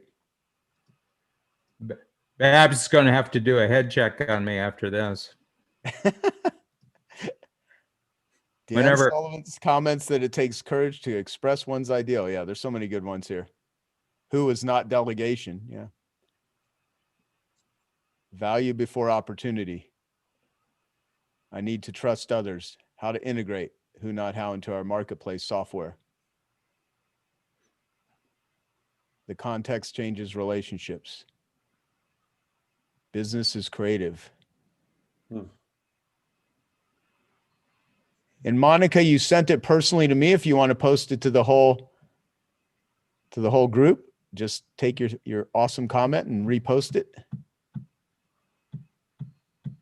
Yeah, see what I'm demonstrating here, this is who, not how, right? Mm-hmm. And so I'm doing an event next week. And for the last several months, I've been asking my Genius Network members, what needs solved? What are your biggest challenges? What are your biggest opportunities? What do you want to learn? What do you want to discover? Because the whole group next week is about health, wealth, and ELF, mental and physical health, wealth, which is not just making money and not losing money, and ELF, do things that are easy, lucrative, and fun versus hard, annoying, lame, and frustrating. Who, not how is an ELF way to actually do business, right? To not do that is hard, annoying, sometimes lucrative and frustrating, because not all money is created equal. Some money is, painful, and you can make a lot of money, but if you have to do it in a hard, annoying, frustrating way, it's not as good as the easy, lucrative, and fun way. And ELF doesn't just apply to business. It could be easy, liberating, and fun. And so tomorrow, next week, we're going to have the Genius Network event, and it's not built around speakers. It's built around topics. And it's because I have curated all of the questions, and I've asked a concept from Dan is dangers, opportunities, and strengths. We've been identifying people's dangers, what are their opportunities, and what are their strengths. And so we're doing a 3-day event all around discussions. I will have some speakers. We're going to have Dan, and we're going to have Ben. We're going to have Dean. I'm going to have James Nestor, who wrote the book Breath, who's become a friend now. I've got Miss Olympia. The first Miss Olympia that ever won is a mother. So she's going to be doing, I'm going to interview her. We've got, Evan Carmichael on how to do a YouTube videos with Chris Voss, the FBI hostage negotiator. We're going to do that, but it's all what I'm doing right here. So by me asking you guys the questions, we're getting all of this stuff for Dan and for Ben to be able to see how people are viewing this concept, which could all be utilized to just better understand how it's landing and how other people are perceiving it. But this is also great marketing. So in your own life, crowdsource genius, crowdsource concepts, crowdsource feedback. Look at how many hundreds of comments we just got in the last 3 minutes. So there you go. That's a who, not how demonstration. All right. What else should we share before we call it a wrap for today? Should we take any questions or anything, Dan? Or probably. Yeah, it was sort of funny, and Ben really, Ben did the the work on this book. There's not a word in the book that was written by me. This is entirely Ben. Ben was telling me, this was when we were getting near the end, he says, I really went through some sleepless nights. He said, I really had some sleepless nights with this book. And I said, well, Ben, of the two, one of us had to be worried about it. Exactly. I said, I wasn't worried. I was completely confident. I was feeling cool, Yep.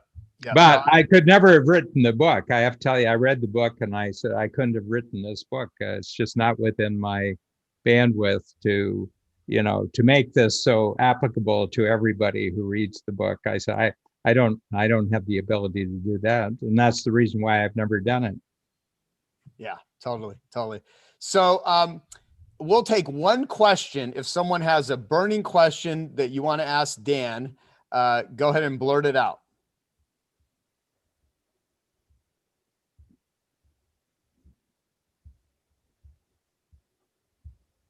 Well, we have Denise, because Denise was talking when I first came on. So Denise, always a pleasure to see you. Good to see you too. I always like to hear, even though I read it, I've got the book. It's always nice to hear out of your mouth. And Dean, I didn't know at the time that we were first talking about this concept that it, started from your conversations together. So that's really cool. We'll have to talk more. Okay, yeah. Well, and Denise, we'll see you next week, which will be awesome. I got did you have anything anything else you want to share, Denise? No, I'll save it for next week. I just because I see her on here, Cindy Cashman, she wrote, "It's the best business book I have ever read." And I got to tell you the story about Cindy. I don't know how many of you may remember this. So years ago, Cindy created a book written by Cindy, are you on? Do you want to tell the story? The quick version of it. So she wrote a book, if you even want to call it writing, it was a headline called Everything Men Know About Women. And when you open the book, all of the pages are blank. And she made millions of dollars off of a blank book because she picked the right headline, and she went to she didn't go to traditional bookstores because in the beginning they wouldn't care. So I think she would go to hair and nail salons, clothing stores, and she would only sell them boxes of it, and they would do point of purchase things. And I remember years ago when I was in my early 20s, I saw it sitting on, it finally got into bookstores, and I wanted it because I bought the book without even opening it up. And I go out to my car to read it. It's like, oh my God, this is the best joke ever. This is awesome. But Cindy, are you there? I'm here, Joe. Did I explain it well? I mean, it was so good. The concept that you came up with that, but yeah, Cindy, I don't know. It was probably 8 or 9 years ago. You came to Genius Network and you gave a talk and you told. I think it was 2015. I think 5 years ago. Oh, yeah, and I've been ago. out traveling and exploring the last 5 years, and I actually bought this Who Not How the day it was released, and it is probably the best business book I have ever read. And I thank you so much. And I'm looking forward to seeing you when I'm in Arizona next month. Awesome. Yeah, thank you. Yeah, it's great. Yeah. And there's a lot of truth to what you wrote on those pages, Cindy. I did it as a joke, and I went to I had fun. So I guess my unique ability is I love talking to anybody. I love having fun and prove that I could do something that nobody said I could do. Yeah. How many copies of that book were ever sold? Oh gosh, I don't know how many millions now. I know when I sold out in 1995 to Andrews McNeil Publishing, I had personally sold 1.3 million copies myself out of my garage. Wow, that's so amazing. So amazing. Yeah. Well, there you go. I mean, there's so much creativity in the world. You just need to identify what you have, what's your skill, who you're the right who for, who can be a who for you. And so I hope all of you leave this this conversation with a great new perspective, great new insight. I do want to thank my team. There's a lot of people that register for this. There's a lot of Q&A. There's a lot that will come after the fact. I want to thank Tim for always getting on and emceeing these beforehand, and Tarna and Denise and Jordan and Chelsea and Gina and Eunice and whoever else in my team, Rakeem, that's been directly involved with helping with all this. If I left anyone out, then I apologize. Giselle, who's become my new project manager, the whole team of who's behind making this stuff happen. All the who's down in Whoville. Exactly. And this is the busiest week of my entire year coming up for the annual event that is taking place next week. So we'll see a lot of you there. I'm going to post it right now. If you want to check out the Genius Network event, it's geniusnetworkevents.com. It's next Friday through Sunday. You will be together for 3 days. So if you guys want a deep dive, immersive, amazing experience with some of the top entrepreneurs in the world, then register for that. And that's about it. Is there anything else I didn't say or didn't mention, Dean or Dan, that we need to share? This is good. It was really great, Joe. And, you're the connector. So this is, we don't get to connect with these people unless we go through Joe. And so that's tremendous unique ability. So I just totally appreciate it. We appreciate everything you do. And, it's a big future if it's just about more and more who's that you do collaboration with. The future always gets bigger than your past with collaboration. So it's been really great. Cindy, I just want to say one last thing. I bet all 1.3 million books that were purchased were sent to someone else. I have so many stories I can be sharing about. Something you ought to write a book about the book. That's a good idea because I do have great stories. A lot of them really, really funny. Yeah. Yes. I want to do this too, because boy, this would be a really silly thing for me to forget about. I would love whatever you got value out of this, if you could go onto whatever social media you use, and if you could talk about this, this book. I would love for you. And my Instagram is at Joe Polish. Strategic Coach is at Strategic Coach. Dean Jackson is at that Dean Jackson, right? It's that Dean Jackson. And I would like to ask Gina or someone on my team to put in is Benjamin Hardy, PhD. I think that's his. So if you guys could go ahead and post on social media about this book, because obviously this is such an important concept. It's so cheap. I mean, it's 99 cents on Kindle right now. And I just think, the more people that read it, the more it's going to help people. Yep. So if you could go post, that would be much appreciated. Yep. And that's it, everyone. So do we have anything else coming up other than the annual event, Eunice, that I need to announce? No. All right, everyone. Go ahead and post any final things, insights, ahas into the chat, and go ahead and save it if you want to save the chat. And we wish you and everyone a wonderful rest of the day or evening, whatever part of the world you're in. And Dan and Ben and Dean, you guys are awesome. So we will see everyone next time. And I'll see a lot of you next week at the Genius Network annual event. So have a wonderful day. All right, guys. See ya. Thank you, guys. Thank you. Yep. And I'm going to hang on here for just a couple minutes, and then we'll give it a go. Yeah.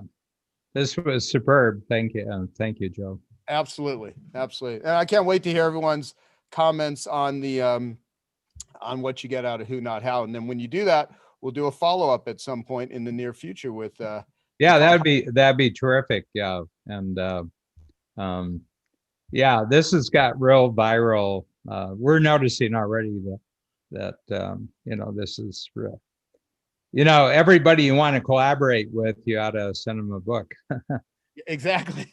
No, that's the whole point. I mean, I really think the whole thank you for being a who, it plants the seed, and that's what books are. Books are seeds. Ideas are seeds. Yeah. And and of course, me and Dean, if you've not heard the episode we did on writing books with Tucker Max, I think you'd find that one really valuable. And yeah. All right. Well, Tucker and I have a book coming out, first week of January. It's called Big Book Payoffs. And and what Tucker really liked the book Breakthrough, the little book that I did. So he interviewed me on it just from an entrepreneurial standpoint of what books do for entrepreneurs. And then we created this, and there's like 20 different payoffs you get that entrepreneurs uniquely get from writing books if they approach it correctly. And one of the things, don't do any part of the book that is not yours, Right.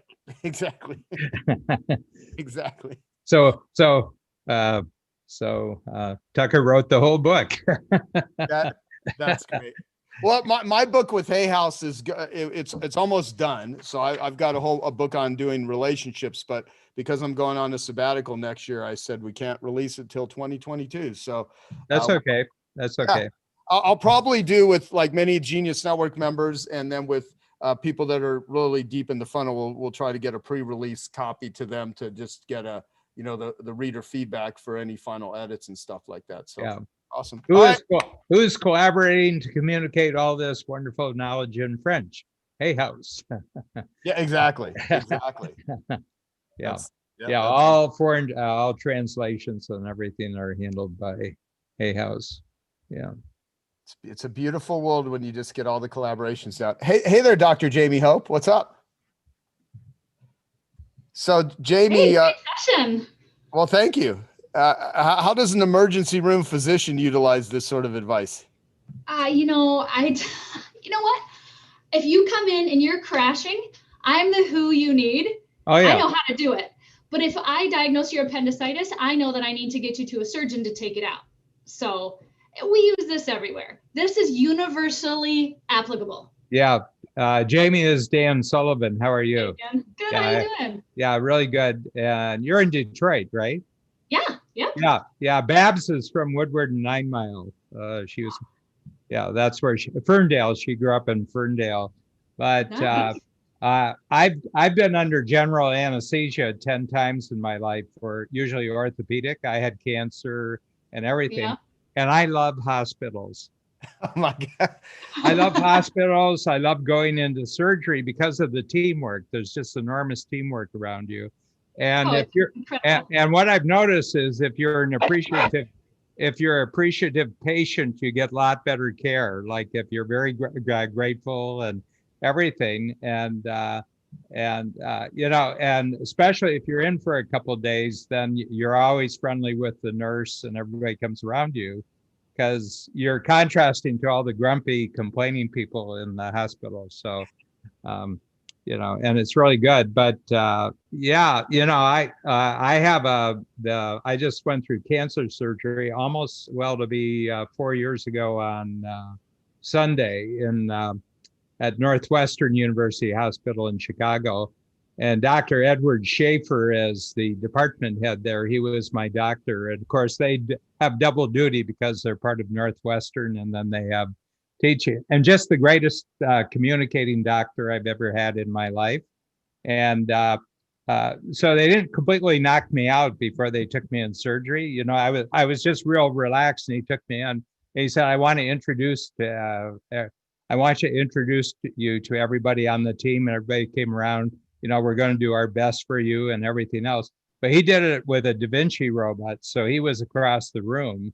And, you know, and afterwards he came out and he talked to Babs. He said, well, it was great. It was a 5-hour operation. You know, there's a lot of nerves down there. And he said, hey, I've got a picture of his prostate. And he was going through his, on his phone. He says, oh no, that's one of my kids' toys. He says, here, down here. And he says, this is what it looks like. And he drew a diagram of what we had done and everything like that. And, but I'm always enormously appreciative, you know, to the surgery teams and just the hospital teams and everything like that, because, you know, I think it's, you know, a marvelous thing that people do. Yeah, some great bonus wisdom there for everybody. Yeah, that was a good one.